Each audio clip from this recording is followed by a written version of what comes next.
And so all of a sudden our grid is on everything being negative, that the whole world is out to get me. God has left me, and I'm just left by myself. Or maybe we could go postal and seek revenge. They were out to get me, I'm going to get them back. But what Joseph did was he trusted that God was with him, even when he was thrown into jail for something he didn't do. I believe Joseph was motivated with a firm conviction that no matter what would happen in his life, God was sovereign and God was going to accomplish his purposes in spite of what happens to Joseph, because he was focused on the kingdom of God and not on the kingdom of Joseph. What is our focus on? Do we continually focus on God's kingdom, or do we play the martyr, or do we seek revenge because God isn't acting and playing right? He's not doing it the way I want him to do it. You see, in the end, in Genesis 50, as we will see unfold before us of Joseph's brothers eventually coming down because a great famine occurred in the land of Canaan, and Joseph was given a new position and saved up all of the grain for 7 years.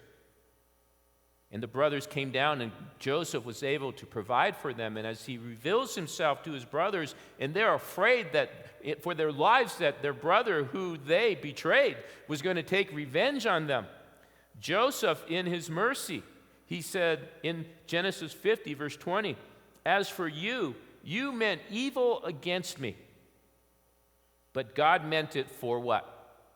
For good, to bring it about that many people should be kept alive as they are today." And you know who the many people are that can be kept alive ultimately? It's you and me. Because of what God provided was a provision of the people of Israel so that eventually the Messiah can come, that we will celebrate next Sunday. You see, that is an unbelievable perspective of Joseph always being focused on the kingdom and not the kingdom of Joseph. Friends, I just challenge you today is to ask the Lord to give you the same thing. That in your life, everything that occurs in your life is to be used for His glory and not yourselves, not Kirk's kingdom. You see, because what we see ultimately is Joseph found God even in the pits. And I'm going to invite up the worship team to come up right now. So we see in verse 21, it says, "But the Lord was" what? With who? Joseph. It says that when Joseph's in jail. Do you hear that? "And showed him steadfast love and gave him favor in the sight of the keeper of the prison." So he didn't get out of prison. He will, but not yet. But the Lord was with him in prison. So whatever situation you're in right now, ask the Lord to reveal His presence to you. Ask the Lord to reveal what He's doing in your situation, to give you a kingdom perspective. And it says, "And the keeper of the prison put Joseph in charge of all the prisoners who were in the prison." Because he was a man of integrity, a man of honor, continued to be focused about the business of the Father instead of his own, God continued to give him favor. And whatever was done there, he was the one who did it. And the keeper of the prison paid no attention to anything that was in Joseph's charge, because the Lord was with him.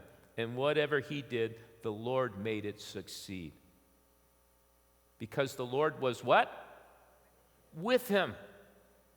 And the Lord is with us. Regardless of what your life is involved in right now, regardless of the pressures and the stress that you are under, open your eyes and ask God to reveal His kingdom in the midst of it.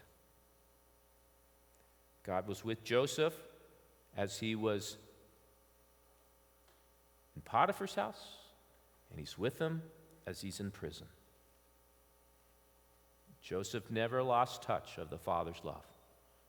And God ministered to Joseph when he was in prison. And that's the thing, is prison in this day and age is way different than prison in our day and age. It was deplorable. You can imagine the conditions that he was under. But the Lord came and ministered to him in the midst of his suffering. You can bet that Joseph, yes, was suffering. And so the true test of our character is, how do we respond to adversity? How do we respond when stuff happens? We used to hear this saying when we used to do martial arts, and it says, perfect practice makes perfect play. And what that means is, in our mind, we have to sort of practice that if things return in a different direction, I need to continue to trust in the character and the faithfulness of God. I need to trust that God is sovereign, and that in God's mercy, he's orchestrating and he's working everything in our life for his glory and for his kingdom.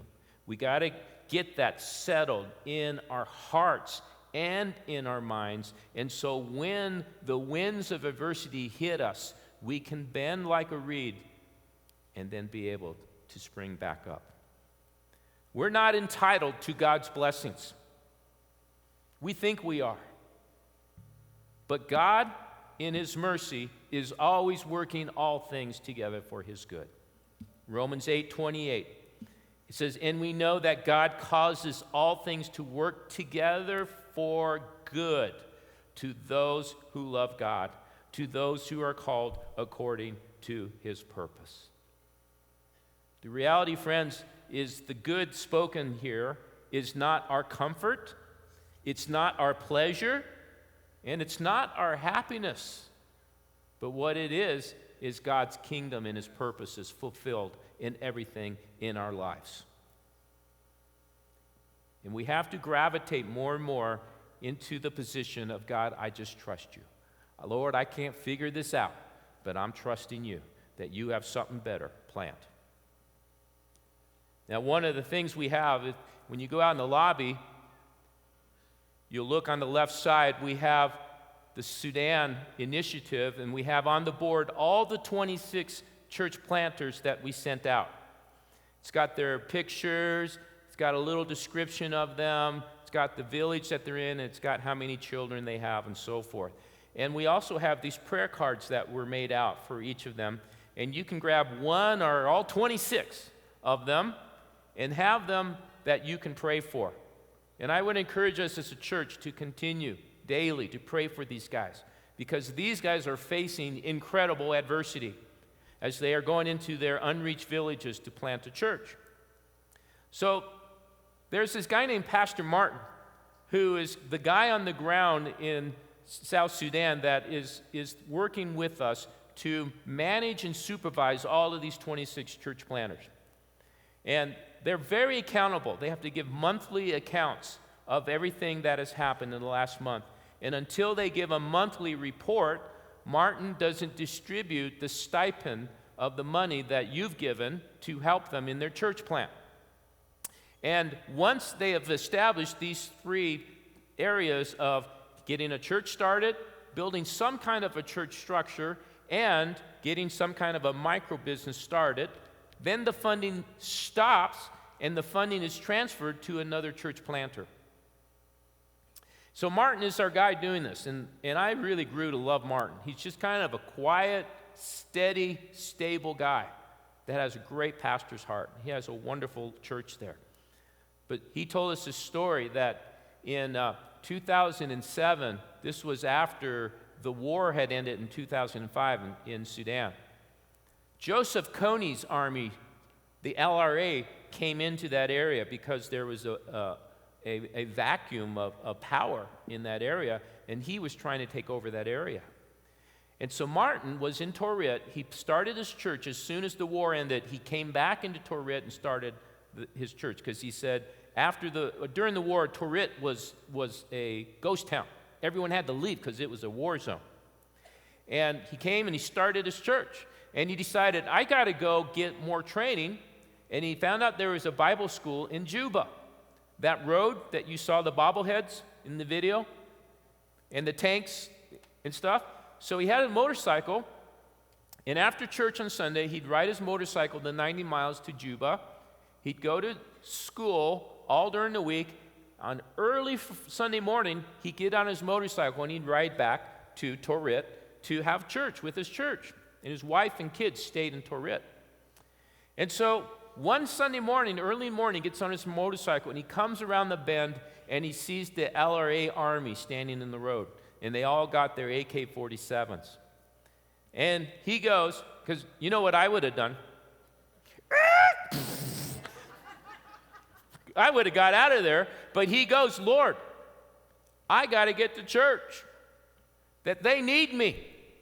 But, Lord, if this is my time, I lay my life in your hands. Do you think that might be trusting in the sovereignty of God? So he kept going. And he said right before he got to them, as they were looking at him, all of a sudden, every one of them was distracted by something on the right, and they all turned their rifles and were looking at the right. And he slowly rode his motorcycle around them, behind them. And he said he looked over to the right, and he could see nothing there. And he's convinced that God created some kind of diversion so he could get through.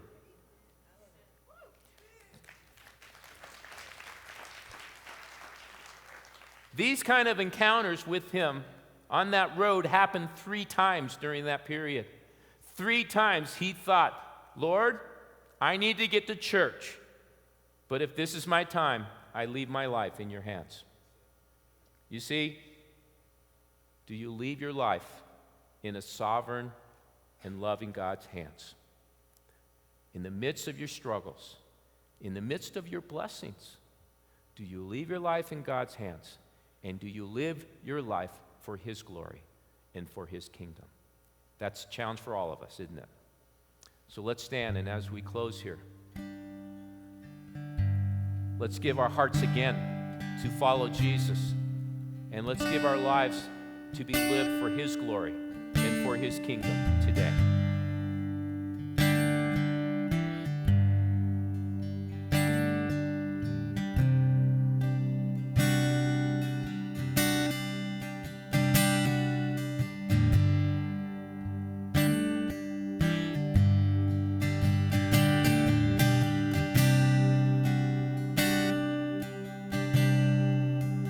All who are thirsty, and all who are weak, come to the fountain. Dip your heart in the streams of life, the pain and the sorrow.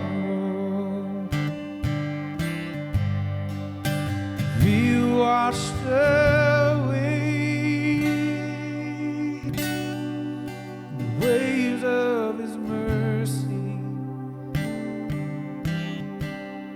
as deep cries out to deep, we say, come Lord Jesus,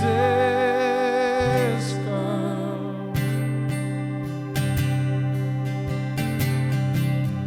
Come, Lord Jesus, come. And all who are thirsty, and all who are weak, come to the fountain. Dip your heart in the streams of life, but the pain and the sorrow will be washed away in the waves of his mercy, as deep cries out to thee. Oh, we sing, come, Lord Jesus, come. Come, Lord Jesus, come. Oh, come, Lord Jesus, come.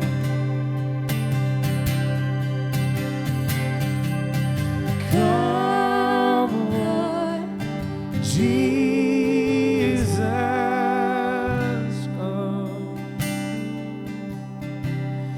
As deep cries out to deep,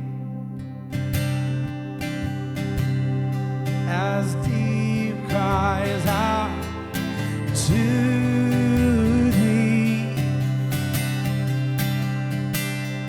as deep cries out to thee. Oh, we say, Holy Spirit, come. Holy Spirit, come. Be welcome here, Holy Spirit, come.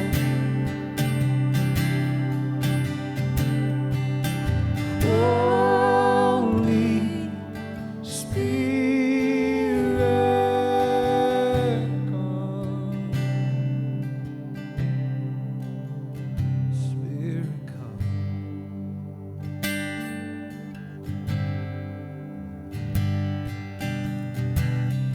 So the invitation is for everyone here.